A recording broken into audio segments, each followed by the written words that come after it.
This episode of the 31 Days of Horror is made possible thanks to our patrons. Patrons like Danique Gunnels, Jimmy Cassius, Cedrina Ellis, Dana B-Side, Cody Smith, Sage, Ronald Anglin, and Richard Holcomb. To see how you can support the podcast and get rewards such as personalized narrations and weekly bonus episodes, please visit the reward tiers at patreon.com/creepypod. And stay tuned after today's episode for a special trailer from our friends at the Aftershocks podcast. Subscribe, review, support indie podcasting.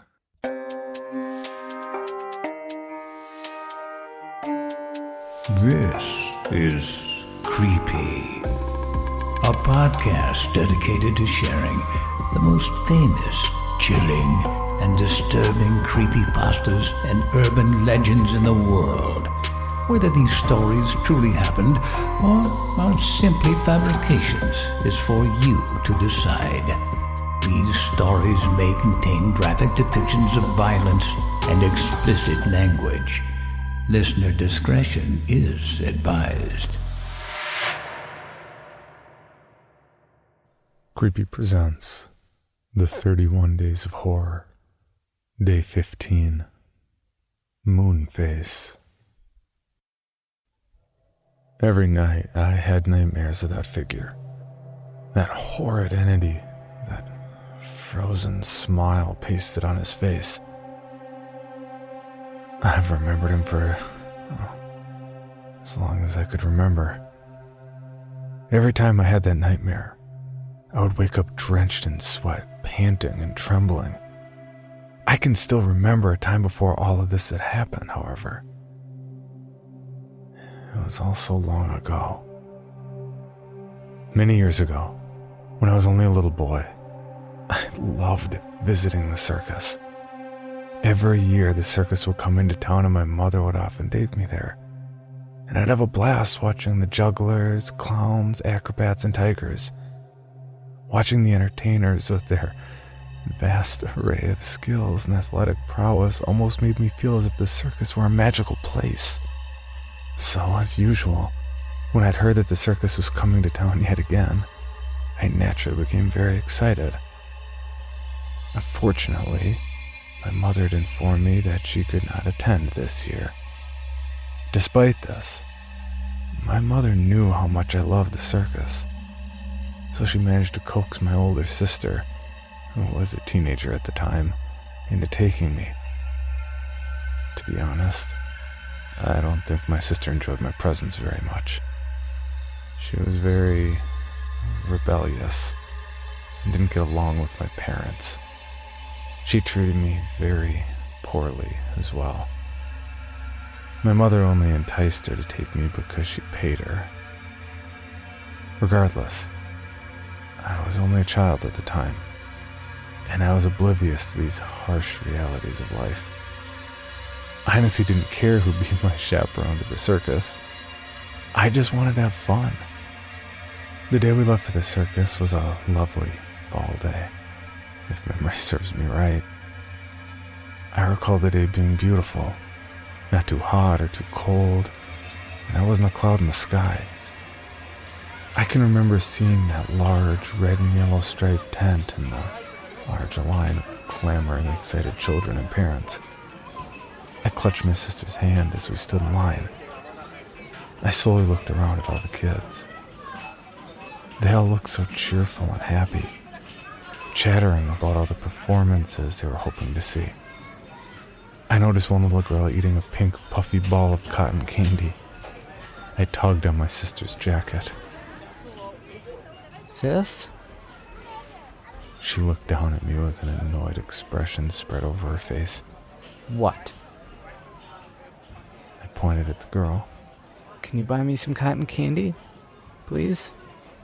She suddenly made a confused face as if I'd asked something absurd. Are you nuts? I'm not spending my money on that. We're just here to watch the freaks and leave. She then turned away from me. I frowned a bit and looked down to the ground. It wasn't a bold request, but I cheered up when I remembered that I was at the circus to see all of its wonders. Finally, after a while, We were next in line for our tickets. I looked up at my sister again. This time she had her headphones on. This was several years back, so she was listening to her personal stereo. To get her attention once again, I tugged on her jacket. She pulled out one headphone and groaned. What do you want now? She inquired angrily. Look, sis. I said, smiling and pointing at the ticket vendor. We're next. Hurry, buy our tickets. My sister rolled her eyes, pulled out the money and handed it to the vendor. The vendor handed us our tickets, smiled and said, "Enjoy the show, you two." Yeah, thanks. Uttered my sister as we both entered the large tent and took our seats. We both sat down in the front row. A lot of other kids were running around, laughing and cheering with their siblings, friends, and parents. I looked over at my sister, who had her head leaned back in her chair with her headphones on. I tapped her on the shoulder, and her eyes shot open in anger. She ripped off her headphones and said, If you bother me when I have my headphones on one more time. Isn't this fun, sis? I asked her, smiling, hoping to get a more kind response. No, stupid, it isn't. I hate this place. I'm only here because Mom made me. Now shut the hell up and wake me up when this crap is over. She put her headphones back on, leaned her head back once again and closed her eyes. I swallowed a lump in my throat and sunk into my seat, saddened by her words. I never understood what she had against me. I only wanted her to have fun with me. I just sat there quietly as I watched the other kids playing and having the time of their lives. And that was when I noticed something in the corner of my eye. To my sister's left, there was a dark room that I'd never seen before. And what was even more puzzling was that I saw a glowing pair of white eyes in the shadows. I turned around to see if any other kids noticed it, but they didn't. I looked back at the room where the glowing white eyes were, but they were gone. For reasons I cannot understand, I felt like they were beckoning me, as if I needed to follow them. I looked at my sister, who still had her eyes closed with her headphones in. I slowly got out of my chair and made my way into the darkened room. Inside, I saw nothing but pitch blackness. I could only see a small light on the ceiling with a chain attached to it, acting as a light switch. I stood on my tiptoes and pulled on it. The light was dim, but at least it was better than being in the dark. I observed my surroundings and noticed that there was a long, narrow hall. I thought maybe this was a place strictly for authorized personnel. The walls of the hall had a few posters of old circus performers and sideshow freaks dating back to the 1920s, which were drawn by hand, and who most certainly weren't alive anymore. I slowly began walking down the hall, studying the posters and their designs. As I ventured further in, the sounds of the children slowly died away, and it began getting eerily quiet. I then turned to the left as the hall led me to another area. It was an old storage room filled with old, outdated props. There were old, dusty mannequins, clowns, and ballerinas with large, lifeless grins on their faces. There were statues of horses that were taken out of merry-go-rounds that didn't function properly anymore, and old black and white photographs of old performers. I slowly scanned the area, and I saw my reflection in a mirror that had accumulated its fair share of dust. It had a few cracks here and there. It was otherwise a perfectly good mirror. As I studied it for a moment, I saw, a few feet behind me, those glowing pair of white eyes. Except this time, I could almost make out a body, even though the figure was hidden in the shadows. It quickly hid behind the wall of the hallway. I whirled around to get a glimpse of it, but by the time I looked, it wasn't there. I just stood there for a moment, and then I had thought it would be best to get to my sister before she noticed I was gone. Just as I was on my way out, I heard something. It sounded like music. a very faint music. To be honest, I recognized it. It was the tune of the Dance of the Sugar Plum Fairy. I heard it all the time during Christmas, but where was it coming from? There were no jukeboxes or radios in sight. This may sound strange, but if I didn't know any better, I'd say it was playing inside of my head. I exited the storage room with that haunting little tune still playing. I looked to my left, and there I saw it. Those glowing white eyes and that shadowy figure. This time they were down the hall. I felt the need to follow it for some reason, so I ran down the hall chasing it. When I was halfway down the hall, the music suddenly stopped. I don't know why, and when I reached the end of the hall where I had seen the creature run off to, as I stopped to catch my breath, the music started up again. Only this time it was much louder than before. What I saw sitting in the middle of the room, I know I'll never forget. It was a tall, thin man sitting on a bench with his legs crossed, one ankle resting on top of the other leg's knee. He had his hands together, each hand's fingers going through the space of the other hand. He had on a black and white tuxedo with a bow tie and a rose pinned on it, and he wore very well-polished dress shoes. Despite this man's very formal appearance, I noticed something very wrong with him. At first I thought it was just the poor lighting in the room, and then I thought he was wearing some kind of mask that covered his whole head. The man's head had the appearance of a pale crescent moon. I rubbed my eyes to verify whether or not my eyes were playing tricks on me, but no, my eyes were correct. This moon-headed man had a razor-sharp pointed nose and an enormous toothy grin spread across his face, and his eyes were wide, gleeful, and glowing that ghost-white color. I couldn't believe it. Was I dreaming all of this? No, I couldn't be. Surely I wasn't. His eyes were fixated on the wall in front of him, at nothingness, with that frozen smile still there. I contemplated on saying something, calling out to him, but something told me I shouldn't. Then, almost as if he could hear my thoughts, his moon-shaped head slowly began creaking towards me in a slow, tedious manner. Our eyes finally met. His soulless, glowing white eyes remained anchored on mine, his grin never fading. Should I run away? Should I talk to him? After a grueling minute, I mustered up some courage, and my timid little voice choked out, Who are you? For another second or two, the moon-headed man didn't utter a word. He just sat there, still with that spine-chilling smile on his face. Then, in a whispery voice that was reminiscent of a snake's hiss, he answered,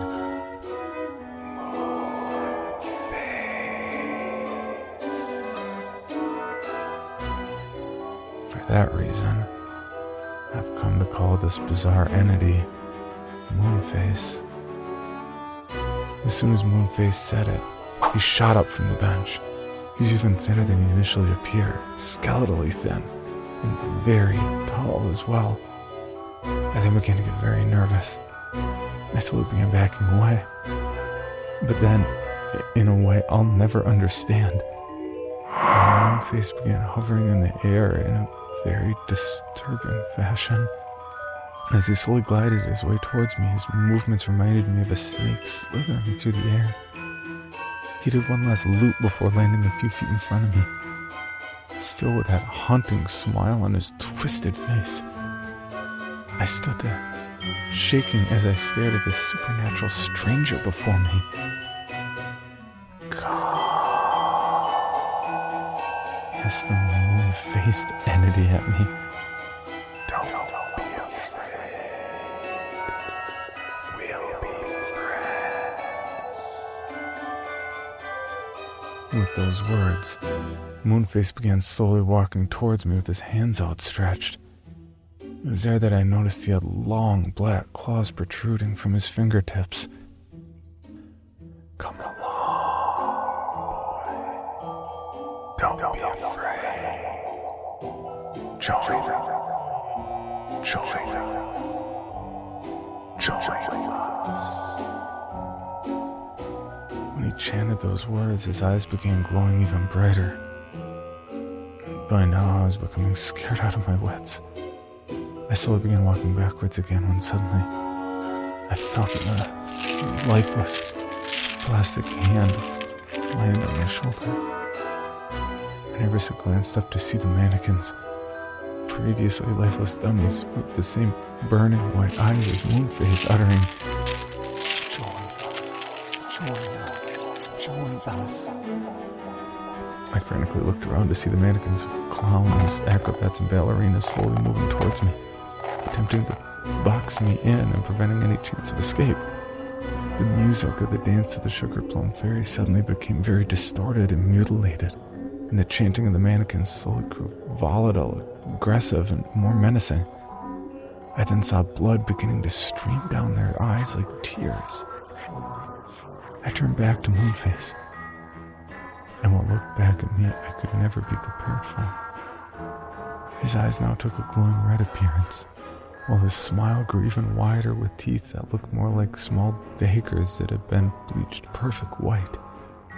His back was hunched, and saliva dripped out of his revolting grin. Suddenly he roared a demonic howl, and he lunged at me.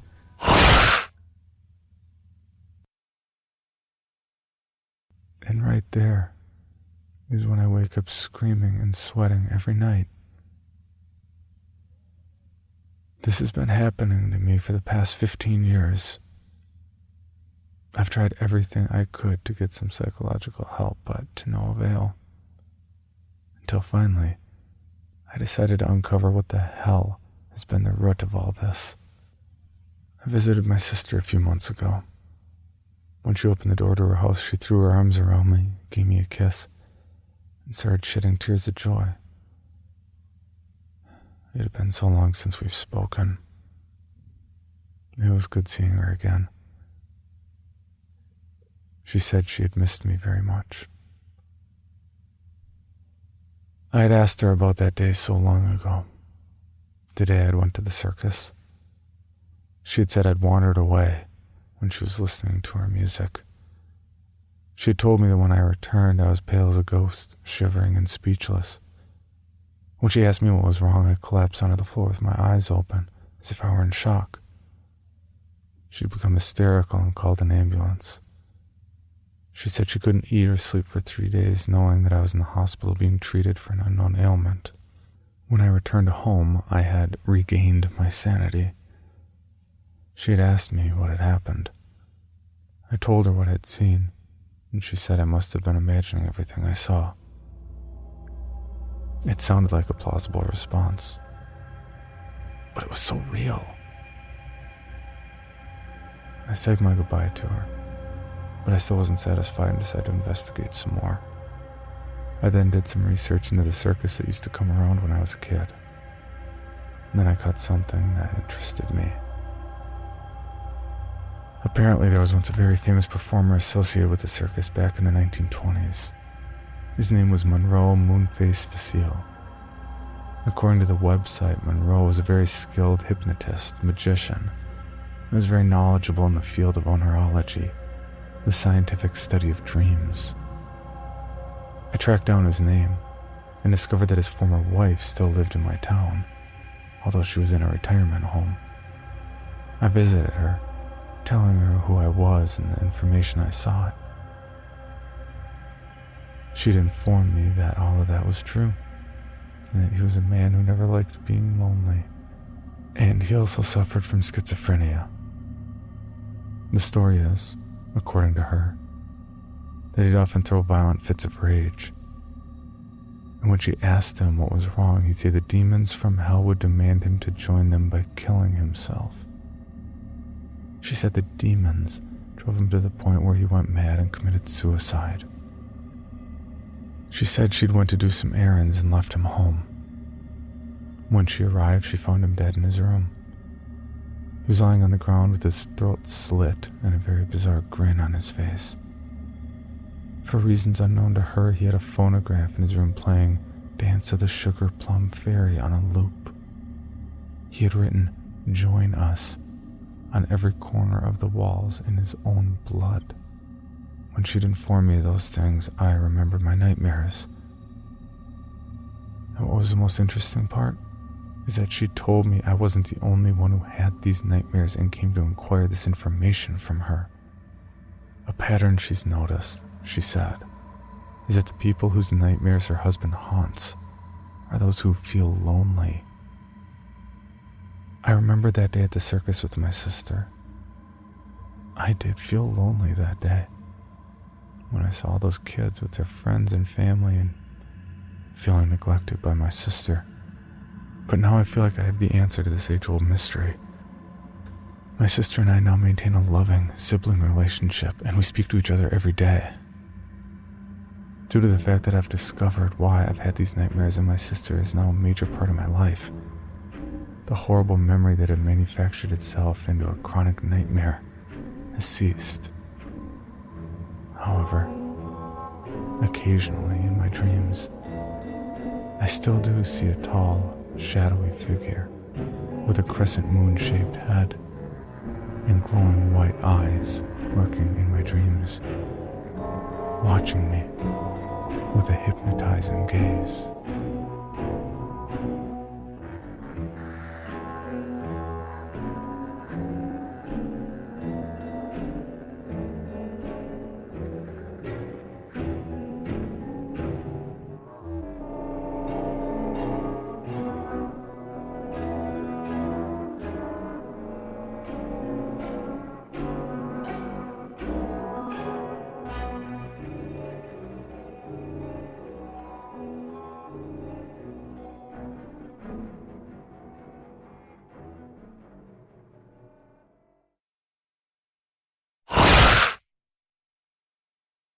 My name is Riley Weiss.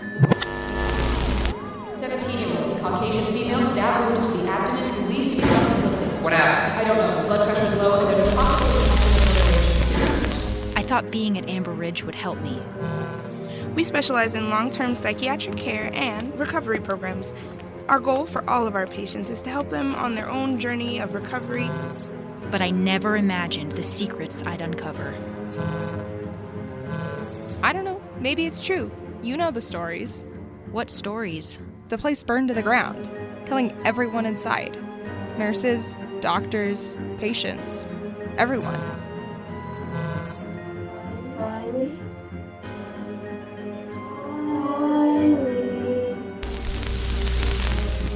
The people still say to this day that it's haunted and cursed because of all the people who died here. Hello? What are you doing out? It's not real. It's not real. There's no faceless girl at the end of the hall. Riley. Riley. Wake up.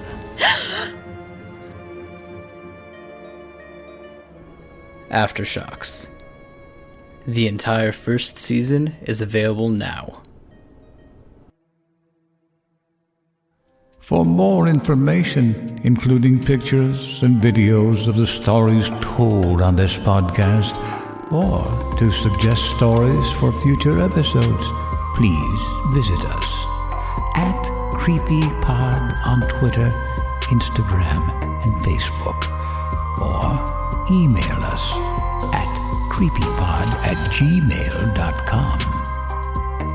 All stories told on this podcast can be found at creepypastawikia.com and are protected by a Creative Commons license.